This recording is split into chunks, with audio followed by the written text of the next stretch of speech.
na ñëpp dugal micro yi ba pare ngeen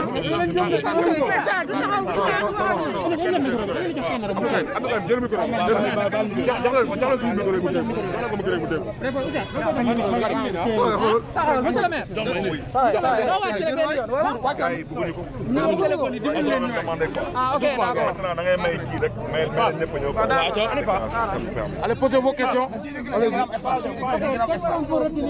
Qu'est-ce qu'on peut retirer? Oui, je suis venu répondre à une plainte d'une société dénommée Sergem, certains plus ou moins. J'ai répondu à la plainte et j'ai décidé aussi de porter plainte contre cette structure aussi dénommée Certem. J'ai aussi décidé de porter plainte contre monsieur aussi Djibi Diallo. Je ne parle pas de Dakar Plateau, je parle d'un attributaire, d'une assiette foncière. Je ne voudrais pas aller trop loin. Je voudrais seulement que les Sénégalais sachent le type de scandale auquel nous faisons face. Aujourd'hui, nous sommes dans une situation d'abord où il y a un conflit de compétences. Je répète qu'il est bien indiqué, même sur les documents qu'ils ont brandis, il est bien indiqué que c'est situé à Mermoz. Je rappelle que Mermoz se trouve dans la commune de Mermoz-Sacré-Cœur et non à Fann.e. Je répète que M. Djibi Diallo, qui a été attributaire d'une assiette foncière de l'État du Sénégal sur le domaine public maritime de 4000 m², je répète que quand vous êtes attributaire par voie de bail, vous n'avez pas le droit de vendre ou d'aliéner une partie ou toute cette assiette foncière. La question qu'on doit se poser aujourd'hui et que tous les Sénégalais doivent se poser, c'est comment est-ce qu'une personne étant attributaire de 4000 m² s'est arrangée pour céder 2000 m² à une structure qui s'appelle Certem. Je rappelle que quand vous êtes attributaire, c'est moyennant 2450 francs de droit de timbre par mètre carré. Ces gens ont réussi à se retourner et à prendre 2000 m² qu'ils n'ont jamais acheté et à le revendre en moyenne à 1 million le mètre carré dans cette zone. Voici ce que nous dénonçons. Nous dénonçons aussi la privatisation d'une plage publique et je rappelle à l'endroit de tout un chacun, le domaine public maritime, il est inaliénable. Inaliénable. Ça veut dire que même le président de la République du Sénégal ne peut pas vous donner une autorisation pour construire sur le DPM. Ce qui s'est passé, c'est passé. Nous, ce que nous disons aujourd'hui, nous disons qu'il n'est pas question de privatiser la plage de Mermoz. Et ensuite, il n'est pas aujourd'hui question de laisser ces pratiques continuer à perdurer. Comment une personne peut être attributaire de 4000 m² gratuitement, payer que 2450 francs par mètre carré et prendre la moitié, 2000 m² et le revendre à un promoteur immobilier à presque 1 million le mètre carré? Ça s'appelle de l'escroquerie, ça s'appelle du vol à ciel ouvert. C'est pas acceptable et personne ne va m'ébranler. Et c'est la raison pour laquelle j'ai décidé de répondre par une plainte. Nous allons porter plainte contre la société Certem, nous allons porter plainte contre M. Djibi Diallo et les arguments que nous avons à brandir le moment venu, vous le saurez. Ce qui se passe actuellement dans la commune de Mermoz-Sacré-Cœur, ce qui se passe sur le littoral de Dakar est totalement inadmissible et inacceptable et intolérable. ci wolof nga tënk ko ci wolof wax tey lan moo la fi indi woon fii ci brigade section recherche.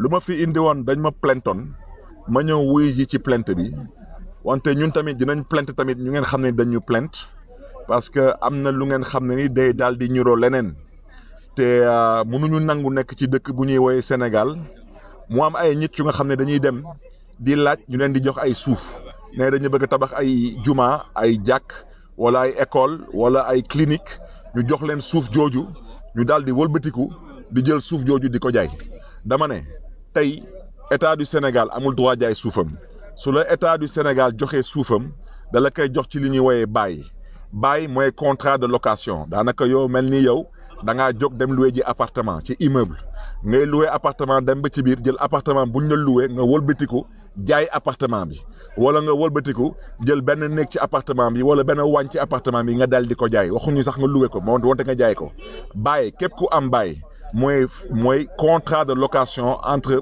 état ak privé donc tey lu ñuy ñaawlu mooy naka la état mën a yëkkati suufam jëbbal ko ku ñuy wooye Djibi Diallo boobu kooku daal di wëlbatiku daal di jël genn wàllu suuf jooju jaayaat ko beneen société loolu dañ koy ñaawlu loolu yoon daf ko tere bu ci tegu tamit lu ñuy ñaawlu mooy géej bu ngeen xam ne nii man mii fa laa jàng fay te tey yàlla may na ma nekk maire gox gi donc xam ngeen yàgg na ma jàngoon fa fay tey ñu ne dañuy jël géej googu dugal ko ci benn propriété privée mais ñooñu ñoom ban xeetu ñoom ay ñan xeetu sénégalais lañu sénégalais yi nga xam ne nii nga jóg dem ba jël lu mel ni géeju ñëpp nga ne da nga koy akimo ñuy wax ak yow nga ne da ngay porter plainte dama ne loolu yebel la te comme man yebuma kenn du ma nangu kenn di ma yeb dama ne gox gi ñun kenn nommewuñu kenn faluñu dañu kenn nommewuñu ñun dañu fal dañu dem élection gagné wante nag wax naa ko sànq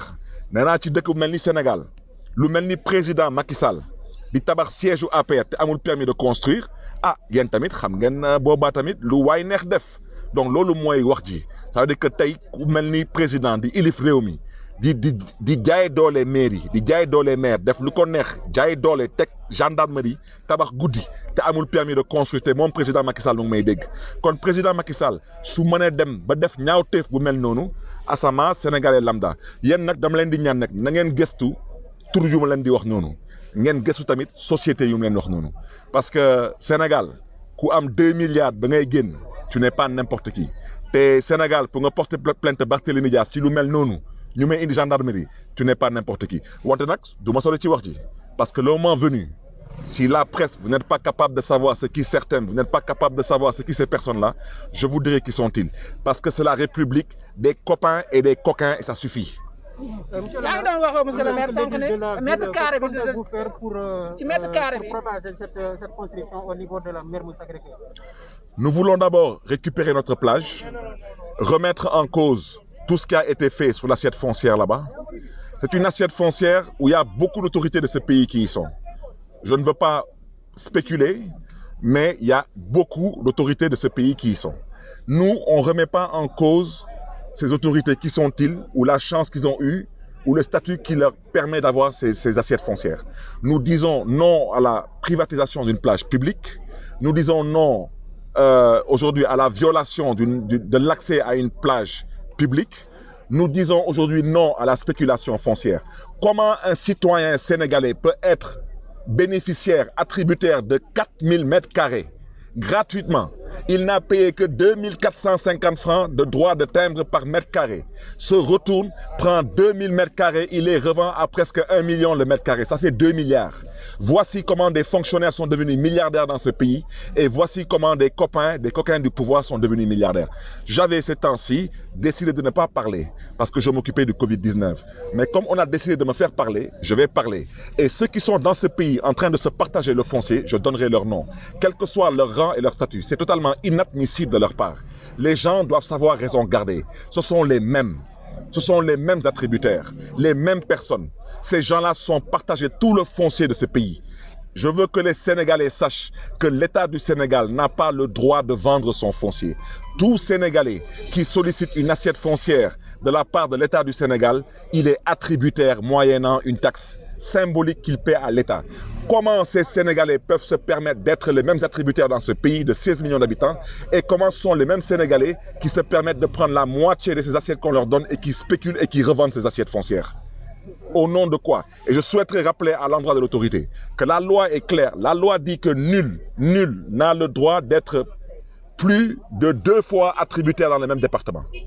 Alors, ce sont les mêmes magistrats, ce sont les mêmes marabouts, ce sont les mêmes pontes de la République qui sont toujours les mêmes bénéficiaires et il y en a marre. Il y en a franchement marre. Alors maintenant, quand ce sont maintenant des gens qui nous traînent devant les tribunaux et qui nous traînent devant des brigades de gendarmerie, je rappelle que demain je suis convoqué à la police du Point E. Alors, la police du Point E, comme la gendarmerie, je répondrai à 10h30 du matin, je serai à la police du Point E parce que je veux que les gens sachent raison garder. Parce que quand cette histoire va exploser et que les noms des uns et des autres, les noms là vont sortir, je pense qu'il y a des gens qui sauront que ce n'était pas la peine d'aller aussi loin. Je répète et je le confirme. Ces gens qui ont porté plainte contre moi sont dans l'erreur. Ils ont intérêt à se ressaisir. Ils ont intérêt à comprendre que tout ce que nous disons aujourd'hui, nous disons que la plage ne peut pas être privatisée. Le foncier qui a été vendu, ce n'est pas possible. Le titre foncier qui est ciblé, c'est totalement illégal. Comment quelqu'un peut avoir un titre foncier sur un bail de l'État sans aucune mise en valeur? J'interpelle directement le directeur des domaines, j'interpelle le conservateur foncier. Je le répète, l'État du Sénégal met à la disposition des usagers des baux. Chaque personne qui détient un bail peut prétendre à un titre foncier une fois qu'il y a une mise en valeur à hauteur de 80% de la valeur foncière du terrain. Partez là-bas, vous allez voir. À part la destruction de la falaise, ils n'ont rien investi. Il n'y a aucune mise en valeur. Ces gens maintenant brandissent un titre foncier. Un titre foncier, il est bancable, il est rentable, il est vendable, il est hypothécable. Comment un Sénégalais peut obtenir un bail de l'État du Sénégal? Il n'a pas posé une brique et ce bail devient un titre foncier. Mais il est temps que la République des voleurs arrête, cesse et soit dénoncée. Merci à vous. Monsieur le maire. Merci à vous. Hein.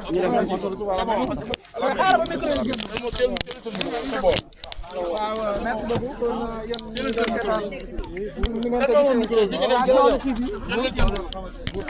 waaw dégg ngeen le maire Barthélémy Dias xam naa ne waxu ko mais junj na ko nee na am na ay kilifa yoo xamante ni ñoo nekk ci ginnaaw terrain boobu ñu waroon leen tey ci suba nekk ci Mermoz ci wetu géej gi mu ñëwoon fii nag uy si fii ci section de recherche bu Colobane moom ngeen di gis noonu wax ak naa presse bi mi ngi noonu di dem ci fàttali nee na nag suba dañ ko convoqué fële nga xamante ni mooy police bu Point E xam naa suba dina fa répondre ñëwoon nag ànd ak ay mbokam ñoo nekk nii ñëwoon doon ko gunge nee na suba 10 heures dañ ko convoqué waaye wax na ko junj na ko journal nee na bu nekkee ne les journalistes sont incapables aussi de trouver ñi nga xamante ni ñoo nekk ci ginnaaw loolu moom dina ko wax nee wax na ko nee na waa ji lu mat 2400 ak lu teg ci la fay ci mètre carré bu nekk wëlbatiku mètre carré bu nekk mu jaayee ko 1 million de francs CFA moom ki nga xamante ni moo waral cooli waaw kon loolu mooy li nga xamante ni moo fi amoon tey xanaa ñu jox leen dig daje banay yoon ci Facebook bi di Bour Guédé ak ci sunu page Instagram bi Bour Guédé bi ak en même temps ci sunu li ñu koy waxee sunu page YouTube bi di Bour TV merci beaucoup.